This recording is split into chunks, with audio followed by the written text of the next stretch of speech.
Hi guys, this is Manu Mishra. So welcome back with the session जिसमें आज हम लोग 20 सितंबर के द हिंदू न्यूज़पेपर का एनालिसिस करेंगे। So here we start the analysis of today's newspaper. So the first news it's from Punjab. So what happened कि पंजाब में बहुत बड़ा हम पढ़ भी रहे थे कि 2-3 महीने से कि there is a conflict between the Punjab में जो है नवजोत सिंह सिद्धू और पंजाब के जो फॉर्मर चीफ मिनिस्टर थे, अब फॉर्मर हो गए, कैप्टन अमरिंदर सिंह, के बीच में हमेशा कॉन्फ्लिक्ट चल रहा था। इसी चीज को लेकर डे बिफोर यस्टरडे, परसों ही कैप्टन अमरिंदर सिंह ने रिजिग्नेशन दे दिया। और उसके बाद there is a very very political situation, it's a very very dramatical political situation Punjab में जो आ गई थी कि अब कौन चीफ मिनिस्टर बनेगा। क्योंकि कैप्टन अमरिंदर सिंह साइड कि अगर नवजोत सिंह सिद्धू चीफ मिनिस्टर बनते हैं तो मैं उनका अपोज करूंगा। इसी चीज को लेकर जब एमएलए की मीटिंग हुई तो एमएलए की मीटिंग में among the MLA among the MLA में से चरणजीत सिंह चानी को पंजाब का चीफ मिनिस्टर बनाया गया। सो तो चरणजीत सिंह चानी फ्रॉम द दलित कम्युनिटी। जो पंजाब को पहला दलित चीफ मिनिस्टर मिला अभी तक की हिस्ट्री में, पंजाब तक की हिस्ट्री में पंजाब को अभी तक का सबसे पहला दलित चीफ मिनिस्टर बना। And the name of the chief minister is Charanjit Singh Channi, तो नोट डाउन जरूर करना। And one more important thing is Charanjit Singh Channi is a close aide of Navjot Singh Sidhu. And Navjot Singh Sidhu is the Punjab state Congress chief. ठीक है, पंजाब स्टेट के वो कांग्रेस चीफ है। Moving further, so what happened, so हमने NRC के बारे में पढ़ा था। देखो हुआ क्या, ये एनआरसी वाला रूल है क्या और ये असम में क्यों आया। देखो, जब हम इंडिया के मेनलैंड की बात करते हैं, मतलब मेनलैंड में तो आपका असम भी आता है, but we are talking about the central India, और we can say about the southern India, northern India and the central India. So वहां पर जो इंडियंस है वो इंडियंस ही है। मतलब जो 1947 के बाद इंडिया इंडिपेंडेंट हुआ उनको इंडियन सिटीजन दे दी गई। बट जब हम बांग्लादेश की बात करते हैं तो बांग्लादेश 1971 के पहले पाकिस्तान हुआ करता था, और 1971 के बाद वो बांग्लादेश बना after the Bangladesh liberation war. So what happen कि इंडियन गवर्नमेंट एक रूल लेके आई थी तुम्हारा ईस्टर्न पाकिस्तान को लेकर, क्योंकि उस समय बांग्लादेश ईस्टर्न पाकिस्तान था। उन्होंने बोला था कि 1971 के पहले जो भी लोग आए हैं इंडिया में उनको सिटीजनशिप दे दी जाएगी, बट 1971 के बाद उनको डिपोर्ट कर दिया जाएगा, क्योंकि वॉर हो गई थी, वॉर की सिचुएशन थी, तो बहुत सारे लोग इंडिया में इलीगल तरीके से इंडिया में आ गए थे और हम सबको इंडियन सिटीजनशिप नहीं दे सकते। फिर राजीव गांधी आए, फिर राजीव गांधी ने बोला कि देखो 1961 हम मार्क करते हैं, 1961 तक जो भी ईस्टर्न पाकिस्तान मतलब बांग्लादेश से जो आया है हम उसको फुल सिटीजनशिप देंगे, बट 1961 से 1971 तक हम परमिशन देंगे, वो इंडिया में रह सकते हैं, but will not give them a full citizenship. हम उनको राइट टू वोट नहीं देंगे जो एक नॉर्मल सिटीजन को मिलता है। उसके बाद बहुत सारी चीजें चेंज हुई, फिर बाद में यही निकला कि 1971 के पहले जो भी आया हुआ है हम उसको इंडियन सिटीजनशिप देंगे, और 1971 के बाद भी आया हुआ है लेकिन अगर उसने सिटीजनशिप क्राइटेरिया को फुलफिल किया है उसको तो अब इंडियन सिटीजनशिप दी जाएगी। तो इसी के चलते एनआरसी आया, नेशनल रजिस्टर ऑफ सिटीजन। पता तो लगे आप इंडियन हो भी कि नहीं, क्या आप इलीगल इमिग्रेंट हो। इसी चीज को लेकर आपको कुछ डॉक्यूमेंट दिखाने पड़ेंगे गवर्नमेंट को। अगर आपने डॉक्यूमेंट दिखा दिए तो आप इंडियन हो, लेकिन अगर आप डॉक्यूमेंट दिखाने में फेल हो जाते हो तो फिर आपको कैंप में डाला जाएगा, डिटेंशन कैंप में डाला जाएगा। डिटेंशन और उसका नाम अब ट्रांजिट कैंप कर दिया, ट्रांजिट कैंप कर दिया, उसका नाम चेंज करके, पहले था। और इनके जो केसेस होते हैं वो केसेस जाते हैं एक specific type of quasi judicial body बनी हुई है जिसको हम ट्राइब्यूनल्स बोलते हैं। तो फॉरेनर ट्राइब्यूनल्स में इस टाइप के केसेस जाते हैं जिनको सिटीजनशिप से रिलेटेड जो भी इश्यूज हैं। अब असम फॉरेनर ट्राइब्यूनल्स ने रूल किया कि जो असम में एनआरसी आई वो फाइनल है, लेकिन क्वेश्चन ये उठता है कि जो एनआरसी निकालता है, नेशनल रजिस्टर ऑफ सिटीजन जो एनआरसी निकालेगा, रजिस्टर जनरल ऑफ इंडिया, उन्होंने अभी तक कोई भी नहीं बताया, ऐसा कोई भी उन्होंने नोटिफिकेशन इशू नहीं किया कि जो एनआरसी हमने निकाला है वो फाइनल है। ठीक है, सो बल्कि ट्राइब्यूनल ने बोल दिया है, क्वासी जुडिशियल बॉडी ने बोल दिया कि एनआरसी जो आ चुका है वो फाइनल है, अब कोई चेंजेस नहीं होगा। लेकिन वहीं रजिस्टर जनरल ऑफ इंडिया जो है उनकी तरफ से कोई नोटिफिकेशन नहीं आया, ऑफिशियल कोई नोटिफिकेशन नहीं आया कि ये एनआरसी फाइनल है कि नहीं है। मूविंग फर्दर, जो एनसीआरबी की रिपोर्ट आ रही है ना, और एनसीआरबी की रिपोर्ट 2020 के पर्सपेक्टिव से आई और यही बताया गया कि ड्यूरिंग द पैंडेमिक पैंडेमिक में लॉकडाउन लगा हुआ था, तब भी 2020 में अराउंड 1.2 लाख डेथ्स हुई हैं इन दी रोड एक्सीडेंट्स में। मतलब ऑन एन एवरेज अगर निकाला जाए तो अराउंड 330 लोगों की रोज डेथ होती है रोड एक्सीडेंट्स में, हिट एंड रन केस में। ये एनसीआरबी ने दिखाया कि ड्यूरिंग द लॉकडाउन ऑल्सो। और वहीं बात हम 2018 की करें ना, तो 2018 के 1.35 lakh hit and run case निकल रहे हैं। Okay, moving further. So so 2021 जुलाई 2021 में एक स्कीम लॉन्च करी थी इंडियन गवर्नमेंट ने, and the name of the scheme is Nipun Bharat scheme. और निपुण भारत स्कीम के चलते गवर्नमेंट का काम जो था वो ये था कि प्राइमरी स्कूल के स्टूडेंट्स को वो पावर पॉइंट सिखाएंगे, स्पीचेस सिखाएंगे, ये सारी चीज सिखाने वाले थे। लेकिन स्कीम में जो बच्चों को सिखाया जाएगा, प्राइमरी स्टूडेंट्स को सिखाया जाएगा, वो हिंदी में था। तो जो नॉन हिंदी स्पीकिंग स्टेट्स हैं, जैसे कि बंगाल, जैसे कि तमिलनाडु, केरला, तो नॉन हिंदी स्पीकिंग स्टेट्स ने बोला था कि ये जो स्कीम है ना, ये हमारे बेनिफिट के लिए नहीं है, बिकॉज हमारे बच्चों को हिंदी समझ में नहीं आता, क्योंकि उनकी मदर टंग तो उनकी रीजनल लैंग्वेज है। और आपने जो निपुण भारत स्कीम निकाली है, स्कीम में आप पावर पॉइंट और स्पीचेस सिखाओगे, ये बेसिकली हिंदी में है। तो इसी चीज को लेकर वही बताया गया कि निपुण भारत स्कीम में जो हिंदी स्पीकिंग स्टेट्स हैं उनको ज्यादा बेनिफिट होगा। रीजन बीइंग क्योंकि 46% of the Indian population lives in Hindi speaking states. 46% of the, मतलब मान के चले तो around half of the population in India Hindi बोलती है, हिंदी स्पीकिंग स्टेट्स में रहती है। मूविंग फर्दर, बट गवर्नमेंट को कुछ करना चाहिए, ऐसा नहीं है, नहीं तो डिस्क्रिमिनेटरी हो जाएगा, और देखा जाए तो मेजॉरिटी लोगों से डिस्क्रिमिनेटरी होगा। मूविंग फर्दर, सो सिटी के बारे में हमें नहीं पढ़ना है ना। और आज रीजनल पेज का, रीजनल मतलब स्टेट्स जो रीजनल आती है news, north east west south, उसका आज एक ही पेज आया, कंबाइंड स्टेट्स, और उसमें भी something about the politics and the regional news, जो कि हमारे एग्जामिनेशन पर्सपेक्टिव से इंपॉर्टेंट नहीं है। ओके, सो मूविंग फर्दर, सो आज हमारे लिए एडिटोरियल्स बहुत ज्यादा इंपॉर्टेंट है। सो आज हमारे लिए 4 एडिटोरियल इंपॉर्टेंट है। तो one is about a spike, इसको अपन पढ़ेंगे। Okay, and it's about the, थोड़ा वैक्सीनेशन को लेकर पढ़ने वाले हैं। It's about the how the 9/11 was change the world, इसको अपन पढ़ने वाले हैं। अच्छा, इसको हम पढ़ेंगे नहीं, बट हाँ इसका ओवरव्यू डिस्कस करेंगे, और ये खुद आपको पढ़ना है, ये वाला एडिटोरियल खुद से पढ़ना है। Then it's about the bilateral investment treaty, इसको अपन पढ़ने वाले हैं, जिसके साथ साथ ह्यूमन राइट ट्रांजेक्शनल कॉर्पोरेशन भी होगा। Then most important article that is about the empathy through education, इसको अपन पढ़ने वाले हैं। सो हमारे आज 4 एडिटोरियल, सबसे पहले अपन इसको डिस्कस करते हैं, that about the empathy through education. देखो हुआ क्या, अभी हमारी नई एजुकेशन पॉलिसी आई 2020 में, तो पहले अपन एजुकेशन पॉलिसी को समझ लेते हैं। एजुकेशन पॉलिसी जो है इंडिया में, ऐसा नहीं है पहली बार आई है, इससे पहले भी आ चुकी है, ठीक है। और अभी की जो एजुकेशन पॉलिसी है वो 5, 3+3+4 पे है, ठीक है। पहले 10+2 था, अब 5+3+3+4 कर दिया, ठीक है। अब देखो हुआ ये, नेशनल एजुकेशन पॉलिसी जो है सबसे पहले जो आई थी वो बेसिकली कोठारी कमीशन ने बोला था कि कोठारी कमीशन, ये हमेशा याद रखना, ये बहुत बार पूछा जाता है। कोठारी कमीशन थी, कोठारी कमीशन ने बोला था कि इंडिया में एजुकेशन पॉलिसी होनी चाहिए। कोठारी कमीशन बेसिकली 1964 में बनी थी, और इस कमीशन की रिपोर्ट मानी गई, और एक education policy, first education policy जो इंडिया में आई वो आई थी 1968 में।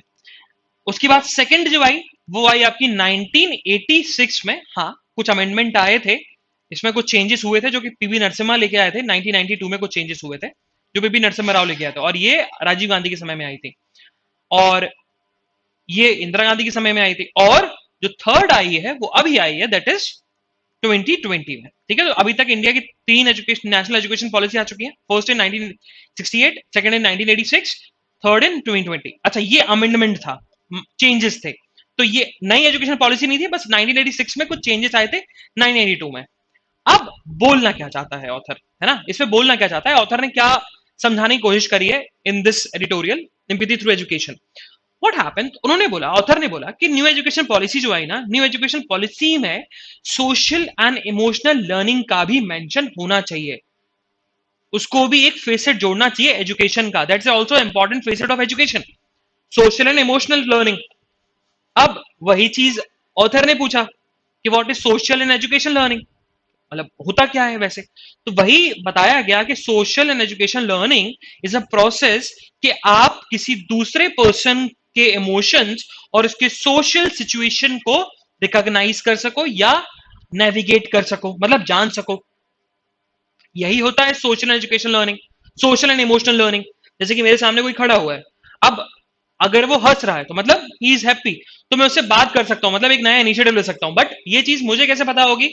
अगर मुझे सोशल एंड इमोशनल लर्निंग सिखाई जाए तब। ठीक है, तो बच्चों को सोशल एंड इमोशनल लर्निंग सिखानी पड़ेगी कि वो रिकॉग्नाइज कर सकें दूसरों के इमोशंस और दूसरों का सोशल सिचुएशन अच्छे तरीके से। और ये एजुकेशन पॉलिसी में ऐड कर देना चाहिए। और आगे बताया गया कि सोशल एंड एजुकेशन लर्निंग की हम बात करें तो उसको दो की एलिमेंट्स में डिवाइड किया गया। One is empathy and second one is theory of mind. अब एम्पैथी क्या होता है? देखो, ये हमेशा बहुत बार क्वेश्चन होता है कि एम्पैथी और सिंपैथी में डिफरेंस क्या है। लेट्स टेक एन एग्जांपल कि अगर किसी आपके दोस्त को चोट लगी, आपके दोस्त का एक्सीडेंट हुआ, रोड एक्सीडेंट हुआ, और आप जाओगे तो आप उसको सिंपैथाइज करोगे, बहुत बुरा हुआ, ऐसा नहीं होना चाहिए था, बहुत दर्द हो रहा होगा। सो दिस इज सिंपैथी। ठीक है। एम्पैथाइज का मतलब उसका उसके घर में चोरी हुई और आपके घर में भी चोरी हुई थी, पहले कभी चोरी हुई थी आपके घर में, और अब आपके दोस्त के घर में चोरी हो और आप अपने दोस्त से मिले, तो अपने दोस्त से एम्पैथाइज करोगे क्योंकि आप जानते हो, आप इमोशंस को जानते हो कि वो इमोशंस कैसे थे जब हमारे मेरे घर में चोरी हुई थी, मुझे कितना दुख हुआ था। So there is a difference between the empathy and sympathy. Empathy मतलब आप इमोशंस, एम्पैथाई मतलब आप दूसरे के इमोशंस को समझ सकते हो। सिंपैथी में आप दूसरे के इमोशंस को नहीं समझ सकते। एम्पैथी में दूसरों के दर्द को आप समझ सकते हो, सिंपैथी में आप दूसरे के दर्द को नहीं समझ सकते। So empathy one of the most important key element of the social and emotional learning का। And the second most important key element is theory of mind. अब थ्योरी ऑफ माइंड का मतलब है कि आप दूसरों का इंटेंशन, दूसरों की नॉलेज और दूसरों का बिलीफ कैसे पढ़ सकते हो, कैसे समझ सकते हो, ये थ्योरी ऑफ माइंड होती है।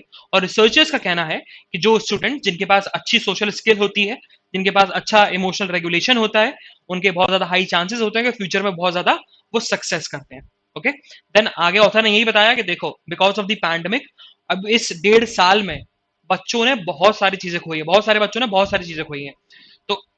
तो सबसे देखो, देखा जाए तो उनके लिए सबसे बड़ी लर्निंग, तो सबसे बड़ी सोशल इमोशनल लर्निंग तो ये पैंडेमिक थी। और पैंडेमिक ने और पुश कर दिया कि बच्चों को सोशल एंड इमोशनल लर्निंग सिखानी चाहिए, क्योंकि आगे चल के और पैंडेमिक आ सकते हैं, तो वो इजीली डील अप कर पाए। और इस चीज के लिए पेरेंट्स का भी इन्वॉल्वमेंट होना चाहिए। अगर पेरेंट्स का इन्वॉल्वमेंट नहीं होगा तो देखा जाए तो वो इनएडिक्वेट तरीके से उनको लर्निंग मिलेगी। ठीक है, तो लास्ट में यही बताया गया, लास्ट में कि आगे क्या करना चाहिए। तो यही चीज बोली गई कि a straight point would be consider inside from the Indian social educational framework. मतलब अगर हमें न्यू एजुकेशन पॉलिसी में सोशल एंड इमोशनल लर्निंग लेके आनी पड़ेगी, लाने के लिए हमें पहले जज करना पड़ेगा कि बच्चों का सोशल और इकोनॉमिक कंडीशन क्या है। अगर जिसकी सोशल एंड इकोनॉमिक कंडीशन बहुत बुरी है तो मतलब वो ऑब्वियसली बात है, वो उसकी सोशल एंड इमोशनल लर्निंग अच्छी तरीके से होगी। पहला वो करो। दूसरा स्ट्रेटेजी हो सकती है कि आप टीचर्स को बताओ, केयर टेकर्स को बताओ कि आपको सोशली और इमोशनली लर्निंग देनी है। तीसरा कि आप एक साइंटिफिक एविडेंस, एक प्रॉपर पॉलिसी बनाइए, उस प्रॉपर पॉलिसी पे वर्क करिए, उसके बाद आप सही तरीके से उसको स्कूल्स या फिर टीचर्स या पेरेंट्स या बच्चों पे इंप्लीमेंट करिए। ये ऑथर का कहना है। Moving further, so the second editorial, it's about the told holding TNCs accountable। अब TNCs है क्या? तो it's about the transactional corporations, है ना। अब ट्रांजैक्शनल कॉर्पोरेशंस क्या होते हैं वो अपन समझेंगे, लेकिन ये देखा जाए तो it's about the bilateral treaties के बारे में, बायलेटरल इन्वेस्टमेंट ट्रीटीज। अब बायलेटरल इन्वेस्टमेंट ट्रीटीज होती क्या है? तो बायलेटरल इन्वेस्टमेंट ट्रीटीज की बात करें तो these are treaties between the two countries, और दोनों कंट्रीज का जो एम होता है वो यही होता है कि हम इन्वेस्टमेंट को कैसे प्रोटेक्ट कर सकें, है ना। Protecting the investment made by the investors by या ऑफ बोथ कंट्रीज। मतलब जैसे इंडिया और पाकिस्तान के बीच में पीआईटी हुई, तो भाई पाकिस्तान का इन्वेस्टर जो इन्वेस्ट कर रहा है इंडिया में, हम उसके इन्वेस्टमेंट को प्रोटेक्ट कर सकें। और इंडिया का इन्वेस्टर जो पाकिस्तान में इन्वेस्ट कर रहा है, तो पाकिस्तान इंडिया के इन्वेस्टर को प्रोटेक्ट कर सके, उसके इन्वेस्टमेंट को प्रोटेक्ट कर सके, इसलिए बीआईटी की जाती है ना। यही मेन बेसिकली देखा जाए तो यही मेन फंडा होता है। और देखा जाए तो बीआईटी का और भी ऑब्जेक्टिव्स होते हैं कि फेयर एंड इक्विटेबल ट्रीटमेंट दिया जाएगा फॉरेन इन्वेस्टर्स को, फॉरेन इन्वेस्टमेंट के साथ कोई डिस्क्रिमिनेशन नहीं होगा, ठीक है। प्रॉफिट जो है, प्रॉफिट रिपेरिटेशन किया जाएगा। अब मतलब जैसे कि मान के चलो, आई एम फ्रॉम इंडिया, अब मेरे पास बहुत सारा पैसा है, मैंने अब यूएस में लगा दिया, और इंडिया यूएस में भी मैंने यूएस में इन्वेस्टमेंट कर दिया, तो देखा जाए तो यूएस की तरफ से मेरा इन्वेस्टमेंट तो फॉरेन इन्वेस्टमेंट है ना। अब यूएस गवर्नमेंट मेरे इन्वेस्टमेंट को प्रोटेक्ट करेगी क्योंकि इंडिया और यूएस के बीच में बीआईटी है। अब रिपेडिएशन का मतलब बीआईटी थ्रू एक और राइट मिल जाता है कि मैं अब जो भी मैंने वहां पर प्रॉफिट अर्न किया यूएस में, वो प्रॉफिट मैं इंडिया में लेके आऊं, और इंडिया में वो टैक्सेबल होगा, है ना। तो ये होता है बीआईटी का, ये मेजर सबसे बड़ा प्रॉफिट है। देन आगे बताया गया कि देखा जाए तो सोवरेनिटी रेगुलेटरी मेजर्स लेके आता है, मतलब जो एक नॉर्मल डोमेस्टिक इन्वेस्टर्स के लिए लॉज होते हैं, वही फॉरेन इन्वेस्टर्स के लिए भी लॉज होते हैं, ये बीआईटी में। लेकिन ऑथर का जो मेन चीज है, ऑथर का जो मेन कंसर्न है, उनका मेन कंसर्न जो है वो ये है कि बीआईटी में हम कंपनीज को प्रोटेक्ट करते हैं, बट हम इंडिविजुअल को भी प्रोटेक्ट करना स्टार्ट कर दें तो कंपनीज के लिए अच्छा हो जाएगा और इंडिया के लिए भी अच्छा हो जाएगा, है ना। क्यों, जैसे कि हम बात करो, अगर हमें इंडिया में इन्वेस्टमेंट लेके आना है, फॉरेन इन्वेस्टमेंट लेके आना है, तो हमें कुछ यूनिक स्टेप्स लेने पड़ेंगे। जैसे कि अभी बीआईटी की बात करें तो बीआईटी में सिर्फ कॉर्पोरेशन को बेसिकली कॉर्पोरेशंस को ही सेफ गार्ड किया जाता है, लेकिन इंडिविजुअल को सेफ गार्ड नहीं किया जाता। अगर आप ह्यूमन राइट्स को भी सेफ गार्ड करने लगे, बीआईटी में इंक्लूड करने लगे, तो इंडिया में फॉरेन इन्वेस्टमेंट ज्यादा आने लगेगा। और जब हम इंडिया के फॉरेन इन्वेस्टमेंट की बात करते हैं, और यही ऑथर का कहना है कि ह्यूमन राइट्स को इंक्लूड करना चाहिए अब बीआईटी में, कि ह्यूमन राइट्स का ब्रीच भी ना हो, ह्यूमन राइट्स को भी सुप्रीम रखा जाए। और वही बेसिकली ऑथर का कहना है, और वही बताया गया कि इंडिया ने पहली जो बीआईटी साइन करी थी वो 1994 में करी थी विद द यूनाइटेड किंगडम, और अभी तक देखा जाए तो अभी तक 86 बायलेटरल ट्रीटी साइन कर चुका है इंडिया, और लेटेस्ट जो साइन करी है वो ब्राजील के साथ करी है 2020 में, है ना। और बीआईटी सबसे बड़ा मेजर ड्राइव्स है जिसके थ्रू इंडिया में बहुत ज्यादा एफडीआई आया है, फॉरेन डायरेक्ट इन्वेस्टमेंट आया है, ठीक है। लेकिन मोदी रिजीम ने एक बीआईटी मॉडल लेके आए थे, बीआईटी मॉडल 2016। और बीआईटी मॉडल में क्या था, बीआईटी मॉडल में फॉरेन इन्वेस्टर्स को जो पहले वाले मॉडल में 2016 के पहले जो मॉडल था, बीआईटी मॉडल था, उसमें फॉरेन इन्वेस्टर्स को ज्यादा राइट्स दिए गए थे। बट 2016 के बाद जो मॉडल चला आ रहा है, मतलब 2016 वाला जो बीआईटी मॉडल है, उसमें फॉरेन इन्वेस्टर्स को ज्यादा राइट्स नहीं दिए गए, तो प्रोटेक्शनिस्ट वाली पॉलिसी पे जाने लगे मोदी रिजीम, कि हम डोमेस्टिक इंडस्ट्री को ज्यादा प्रोटेक्ट करेंगे, फॉरेन इन्वेस्टर्स को ज्यादा प्रोटेक्ट नहीं करने वाले। वही ऑथर का कहना है कि अगर आपको देखो, आपको चाहिए कि फॉरेन इन्वेस्टमेंट भी ज्यादा हो, और आप ये भी चाहते हो कि प्रोटेक्शनिस्ट वाली आप पॉलिसी लेके आओ। मतलब इंडिया जो चल रही थी, इंडिया बिल्कुल डोनाल्ड ट्रम्प के थ्रू चल रही थी। डोनाल्ड ट्रम्प रिजीम थी ना प्रोटेक्शनिस्ट वाली, कि डोनाल्ड ट्रम्प बोलते थे कि हम यूएस को प्रोटेक्ट करना है, तो वैसे ही इंडिया का 2016 वाला बीआईटी मॉडल था। तो वही लास्ट में ऑथर का कहना है कि हमें 2016 के बीआईटी मॉडल में रिफॉर्म्स लाने पड़ेंगे, कुछ नए प्रोविजन जोड़ने पड़ेंगे जो इन्वेस्टर्स के फेवर में हो, और जिससे इंडिया में एफडीआई का इनफ्लो फिर से इंक्रीज हो जाए। और इसमें ह्यूमन राइट्स भी इंक्लूड, अगर ह्यूमन राइट्स भी अगर इंक्लूड कर दें, तो इंडिया एक यूनिक बीआईटी मॉडल बनाएगी जिसके थ्रू इंडिया में ज्यादा इन्वेस्टमेंट होने के ज्यादा चांसेस हैं, ये ऑथर ने कहा है। ओके, अच्छा ये वाला एडिटोरियल आप खुद से पढ़ना है। इट्स अबाउट दी 9/11, जो 9/11 अटैक हुआ था, है ना, वो 9/11 अटैक से क्या क्या चेंजेस आए, क्या क्या चेंजेस आ चुके हैं, ये बेसिकली क्वेश्चन है। Moving further, so it's about the spike. देखो हुआ क्या। अच्छा, ये जो न्यूज है ना, ये न्यूज बेसिकली आ रही है कि इंडिया ने रिकॉर्ड 2.5 करोड़ लोगों को वैक्सीन शॉट दिया था ऑन दी 17th ऑफ सितंबर। क्यों? क्योंकि भाई मोदी जी का जन्मदिन था, मोदी जी का बर्थडे था, और हम इसकी बात करें तो मतलब एक दिन में 2.5 करोड़ वैक्सीन दे दिया, तो मतलब it's equivalent to the population of Australia. 2.5 crore population Australia की, उतने लोगों को वैक्सीनेट कर चुके हैं। कनाडा की 2/3 पॉपुलेशन को वैक्सीनेट कर चुके हैं एक ही दिन के अंदर, और न्यूजीलैंड में 5 गुना ज्यादा लोगों को वैक्सीनेट कर चुके हैं। ये ऑथर ने बताया कि एक दिन में जो वैक्सीनेशन ड्राइव चली, उसमें न्यूजीलैंड 5 बार वैक्सीनेट हो जाता, ऑस्ट्रेलिया एक बार पूरी तरीके से वैक्सीनेट हो जाता, और कनाडा टू थर्ड तरीके से वैक्सीनेट हो जाता। तो जिसका मतलब है कि 2.5 करोड़ लोगों को वैक्सीन लग चुकी है, तो इसका मतलब है मतलब 2.5 करोड़ डोजेस लगे। इसका मतलब है कि 62% ऑफ द इंडियन एडल्ट जो हैं उनको सिंगल डोज तो लग चुकी है, एटलीस्ट सिंगल डोज तो लग चुकी है 62% ऑफ द इंडियन एडल्ट। और वहीं डबल डोजेस वाले कितने, मतलब 5 में से एक बंदा होगा जिसको दोनों डोजेस लग चुके हैं। अब वही ऑथर ने कहा कि देखा जाए तो मेजोरिटी ऑफ द स्टेट, और बेसिकली ये जो ड्राइव थी ना, ये drive basically BJP ruling states ने ये ड्राइव स्टार्ट करी थी, क्योंकि मोदी जी को उनको कॉन्ग्रेचुलेशन भेजना था वैक्सीनेशन के लिए। वैक्सीनेशन हमने रिकॉर्ड कायम कर दिया, ये कायम कर दिया, वो कायम कर दिया। तो वही ऑथर ने बताया कि हम बात करें तो इंडिया में 2 वैक्सीन है, देखा जाए तो 3 आ गई, स्पुतनिक भी है अब, और एक और भी आ गई अब तो, just forwarding the name right now, कौन सी है, जॉनसन एंड जॉनसन को भी मिल गया। सो वही बताया ऑथर ने कि इंडिया की पहली वैक्सीन जो थी, मतलब कोवैक्सीन, तो कोवैक्सीन का जो कहना, कोवैक्सीन क्या कितना प्रोडक्शन करती है उन्होंने बताया। कोवैक्सीन ने बोला था कि हम जुलाई से उन्होंने प्रोडक्शन स्टार्ट किया था, है ना, और जुलाई से अगस्त के बीच में वो हर महीने 6 से 7 करोड़ डोजेस प्रोड्यूस करती थी। कौन? भारत बायोटेक, जो कि कोवैक्सीन बना रही है। तो कोवैक्सीन कितना, जुलाई टू अगस्त में कितना कितना डोजेस निकाला उसने, 6 से 7 करोड़ हर महीने। मतलब जुलाई जुलाई एंड अगस्त में कितना निकल गया, 12 करोड़, मिनिमम 12 करोड़ डोज निकली। वहीं हम बात करें सितंबर से कितनी डोज निकली, 10 करोड़। ठीक है, 10 करोड़ डोजेस निकली।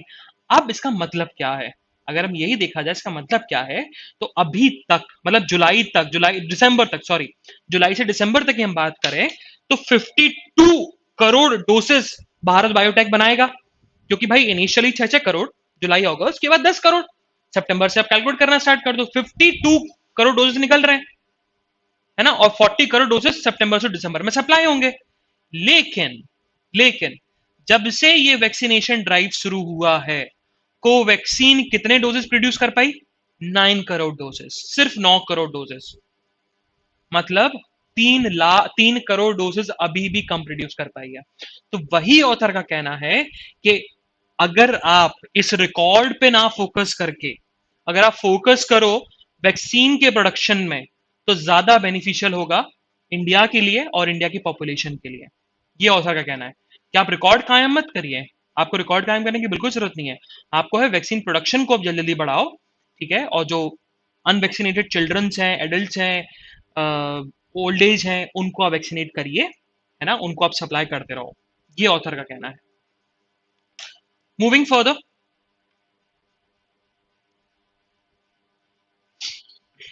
So it's about the supreme court.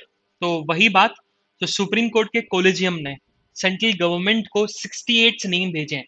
कितने? 68 नाम भेजे हैं कि आप हाई कोर्ट में उनको जज का अपॉइंटमेंट करिए। ठीक है, अब लेट्स सी कि सेंट्रल गवर्नमेंट इस पे क्या स्टैंड लेती है। मतलब सेंट्रल गवर्नमेंट को भेजना मतलब, देखो कोलियन सिस्टम का वर्क जो होता है ना, कोलियन सिस्टम लिस्ट बना लेती है, लिस्ट बनाने के बाद प्रेसिडेंट को भेजती है, और प्रेसिडेंट जो है ना वो कंसल्ट करता है किससे, काउंसिल ऑफ मिनिस्टर से। तो मतलब सेंटर को भेजा है, मतलब इसको प्रेसिडेंट को ही भेजा है, तो प्रेसिडेंट कंसल्ट कर रहा है अभी काउंसिल ऑफ मिनिस्टर से, तो काउंसिल मिनिस्टर से भी कंसल्ट होगा, मतलब जो काउंसिल मिनिस्टर्स है, काउंसिल मिनिस्टर से प्रेसिडेंट को चेंज करवाना है तो रिकमेंडेशन भेज सकते हैं, लेकिन रिकमेंडेशन बाइंडिंग नहीं होती, मानना है तो मानेंगे, नहीं मानना है तो नहीं मानेंगे। Moving further, so India after 1.5 years, after 1.5 years foreigners के लिए उन्होंने डोर जो है वो ओपन कर दिए हैं। मतलब अब फॉरेन टूरिज्म फिर से बूस्ट अप करेगा, इंडिया में अब अलाउ है, और इंडिया ने उसको और ज्यादा बढ़ावा देने के लिए उन्होंने डिसीजन लिया है कि पहले जो 5 लाख विजिटर्स होंगे उनको फ्री वीजा दिया जाएगा, उनको फ्री वीजा दिया जाएगा। ठीक है, मूविंग फर्दर, अच्छा ये पेज पूरा पूरा पॉलिटिकल न्यूज से भरा हुआ है, नहीं पढ़ना है। पेज नंबर 9 पूरा पॉलिटिकल न्यूज है, जो कल पंजाब में हुआ उसको लेकर है, और ये योगी जी भी यूपी के मॉडल की बात कर रहे हैं, यूपी के पॉलिटिक्स की बात कर रहे हैं। Moving further towards the page number 10।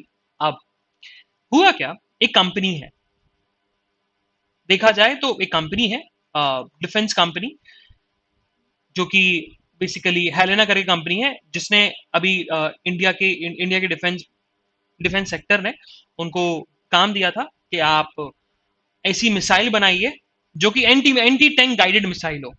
मतलब एंटी टैंक गाइडेड मिसाइल मतलब जो टैंक से मिसाइल निकलती है उस मिसाइल को रोक सके। और वो हेलीकॉप्टर से लॉन्च हो सके, मतलब बाय एयर लॉन्च हो सके। तो वही चीज हेलेना ने क्या किया, हेलेना कंपनी ने क्या किया, जो भी उन्होंने एंटी टैंक मिसाइल्स बनाने का उनको काम दिया गया था, उन मिसाइल्स के ट्रायल्स, वो सारे ट्रायल्स जो है वो परफेक्ट तरीके से कंप्लीट हो गए।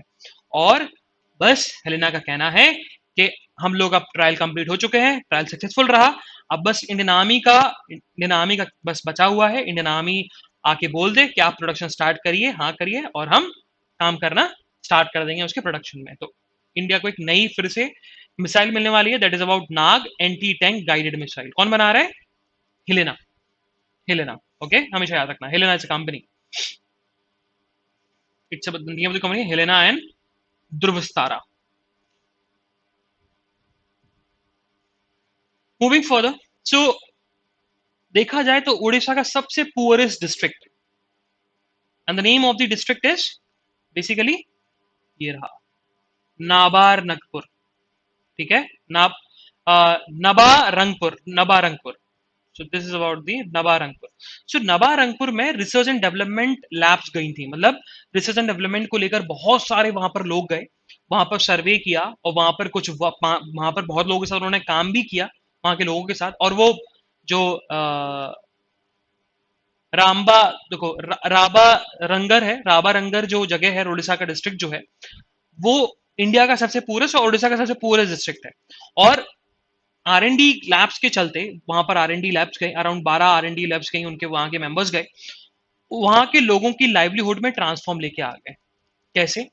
अब वो बताया गया कि बहुत सारे लोगों ने काम किया, मतलब उसमें बहुत सारे लोग थे, लखनऊ के भी कुछ एसोसिएशन थे और बहुत सारे लोग थे। और देखा जाए तो वहां के लोगों को समझाया गया कि वो काम कैसे करना है, आपको एग्रीकल्चर फील्ड में एग्रीकल्चर कैसे करना है। ठीक है, वुमेन्स को बताया गया, वुमेन्स के साथ सेल्फ हेल्प ग्रुप्स खोले गए उनके, कि आप खुद ही खुद बनाओ। तो एक वो एग्जाम्पल भी दिया गया, एक विमेन को बताया गया कि विमेन चॉकलेट बनाती थी, तो उसने बताया कि चॉकलेट बनानी कैसे है, तो चॉकलेट बनाना स्टार्ट करी, now she is earning 30,000 per month. तो जो वहां पर कैपिटा इनकम जो 14,000 या 15,000 थी, वहीं अब एक महिला वहां पर, एक विमेन वहां पर, एक नॉर्मल विमेन वहां पर 30,000 रुपीज पर मंथ कमा रही है। और वहीं यार इस हम डिस्ट्रिक्ट की बात करें, उड़ीसा के डिस्ट्रिक्ट की बात करें, तो 50% ऑफ दी जो पॉपुलेशन है वो पूरी की पूरी ट्राइबल है, और 56% और 15% बेसिकली दलित हैं। Moving further, so on the world news, so world news से हमारे लिए दो इंपॉर्टेंट न्यूज है। तो फर्स्ट वन इज अबाउट दी कि फ्रांस और ऑस्ट्रेलिया के बीच में थोड़ा सा कॉन्फ्लिक्ट हो रहा है। कॉन्फ्लिक्ट का रीजन यही है क्योंकि फ्रांस का कहना है कि ऑस्ट्रेलिया ने, और फ्रांस का कहना है कि ऑस्ट्रेलिया और फ्रांस के बीच में एक ट्रीटी हुई थी अबाउट दी सबमरीन्स को लेकर, जिससे फ्रांस को अराउंड 96 बिलियन डॉलर का नुकसान हो गया है ना। और फ्रांस गुस्से गुस्से में है ऑस्ट्रेलिया के साथ, का ऑस्ट्रेलिया ने गलत किया। वहीं ऑस्ट्रेलिया के जो प्रेसिडेंट प्राइम मिनिस्टर है स्कॉट मॉरिसन का कहना है कि फ्रांस जो है वो हमारी कंडीशन को जानता था, इंडो पैसिफिक रीजन को जानता था, उसकी सिक्योरिटी रीजन को जानता था, उसके सिक्योरिटी थ्रेट्स को जानता था, और फ्रांस हमको न्यूक्लियर बिल्ड सबमरीन प्रोवाइड नहीं कर सकता, लेकिन यूएस कर सकता है। इसी के चलते वो सबमरीन हमारे लिए जरूरत की नहीं थी, है ना। तो वो इसीलिए हमने वो डील स्क्रैप कर दी, वो हमारे मतलब की नहीं थी, क्योंकि वो ऑस्ट्रेलिया के इंटरेस्ट में था ही नहीं, इंडो पैसिफिक रीजन के इंटरेस्ट में नहीं था। और वही स्कॉट मॉरिसन का कहना है कि फ्रांस समझदार है, फ्रांस हमारे ग्रेव कंसर्न को जानता था, इसी के चलते हमने इस डील को स्क्रैप किया।